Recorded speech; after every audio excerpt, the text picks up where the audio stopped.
Hey, welcome back. Thanks a lot for joining us again. My name is Tom Howell, 17-year teaching professional and certified personal coach for Golf Tech.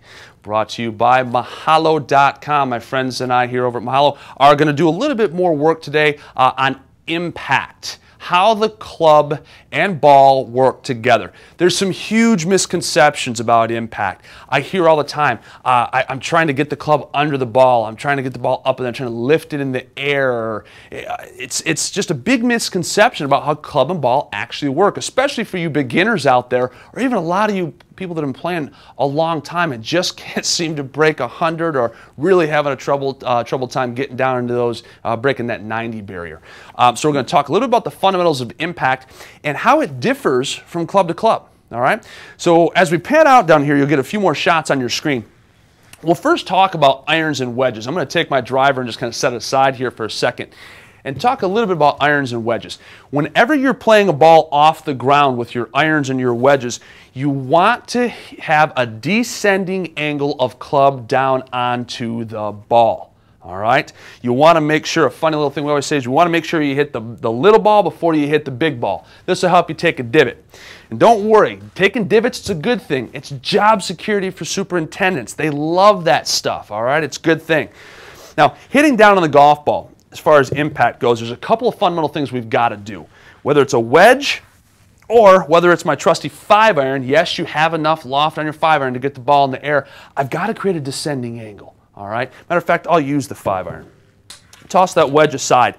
As we come down in through the hitting area, some things that have to happen is as we start our downswing, we want to make sure that we get our body weight. Head's going to stay even with or slightly behind the ball, but we want to make sure that the lower body weight gets off that back leg. And I'm exaggerating here slightly, but getting our weight off our back leg. And as I swing down through the hitting area, you'll notice that my right foot tends to roll, or my right knee is moving towards my left knee. That helps create hip turn and weight transfer. Now that weight transfer is huge because without proper weight transfer, I'm not going to be able to create forward shaft lean. Now if you've been watching any of these infomercials out there today on the Golf Channel or something else, you've seen these training aids that talk about making sure that you hit down on the golf ball. There's a whole lot of merit to that. Some faults that can come with that is by hitting down the golf ball. A lot of players I've seen come over the top using some of these training aids. So be careful, but there's a lot of merit to what they're talking about. So getting back to our segment here today is to make sure that from the top of the swing, as we start the downswing, getting off that back leg, get our weight moving towards the target into our front leg, rolling the right foot, right knee going towards the left knee, and that allows us to lean the shaft forward through the hitting area. Forward shaft lean through the hitting area is going to ensure a downward striking motion onto the golf ball. Now this is how the ball goes up in the air, ladies and gentlemen. It's not by lifting and scooping. If you look like this, if you ever seen your swing on impact, you look like this, or if you can ever feel yourself chicken wing, getting this chicken or this home plate shape that I say. I always use the term home plate shape to the arms. You're trying to lift the ball into the air. Ain't gonna work. If it worked, you wouldn't be a 20 handicap. All right? So striking downward onto the golf ball, the angle of the face of the golf club, or loft, is what's going to produce the launch. This is a reason why you have 8 to 9 irons and some wedges in your bag. If this wasn't the case, you'd only need to play golf with about 4 different clubs. But there's a reason you have a 4-iron, 5-iron, 6-iron, 7, 8, 9 pitching wedge, sandwich, all these different reasons. Because that loft of the golf club, or the angle of the face relative to the ground, that angle right there, there we go. That angle right there is what's going to help produce launch. Now, the more loft you have, the higher the ball is going to go. The less loft you have, the lower the ball is going to go. And then obviously distance gets affected as well. So with your wedges, the ball is going to go up in the air a little bit more, not going to go as far, probably going to get a little bit more spin on the ball because it's got more loft. And then with the longer clubs, your middle irons or long irons, you're going to have a little less loft. And don't be intimidated by your 5-iron. 5-iron's your friend. It wants to hit the ball well. Quit trying to lift it and scoop it. Let it do its job. If anything, try to trap that ball. Try to drive the ball into the ground. You'll be surprised at how good it feels. Give it a shot. If you're not doing it the right way, you're having trouble, guess what?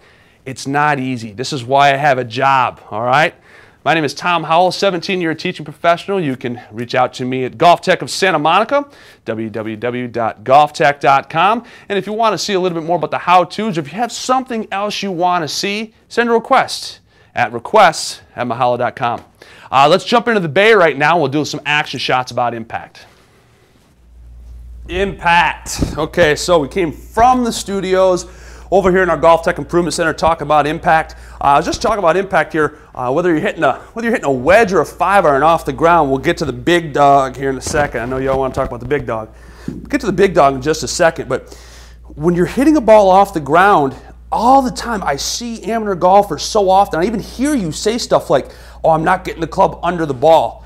I hope the club's not getting under the ball. I hope the club is trapping downward on the back of the ball. If you're trying to get the club under the ball, you're a lifter scooper. I mean, lifting and scooping, it doesn't work. Why are we trying to do it?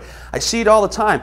People out at the driving range beating ball after ball after ball in frustration. What am I doing wrong? You're playing golf without professional help. That's what you're doing wrong. We've got to get that club head to strike downward onto the golf ball, trapping motion. If you just watch the chipping and pitching segments, you notice that we lean the shaft forward at the address position and keep the handle moving forward. Well, a pitch shot, ladies and gentlemen, a pitch shot is the same thing as a full swing. Fundamentally, it's just scaled down. You know, if you're working with a pro, if you come and work with me, one of the biggest things I do with all my clients is I get you to work on your short game because it improves your overall impact. Working on driver all the time does not make you a better golfer. It feels good to hit a good driver, though. We'll get to that in a second. So, how do we hit down on the golf ball? I'm glad you asked. As we start down the downswing, you've got to get the weight moving forward. I don't want to have the upper body moving forward. I really want to keep the lower body moving forward and keeping my head over top of or slightly behind the ball, and then make sure I try to lean the shaft forward. There's plenty of loft in the club to get it up in the air. It's going to go up in the air. You're not going to have to worry about that. You got to hit down on it.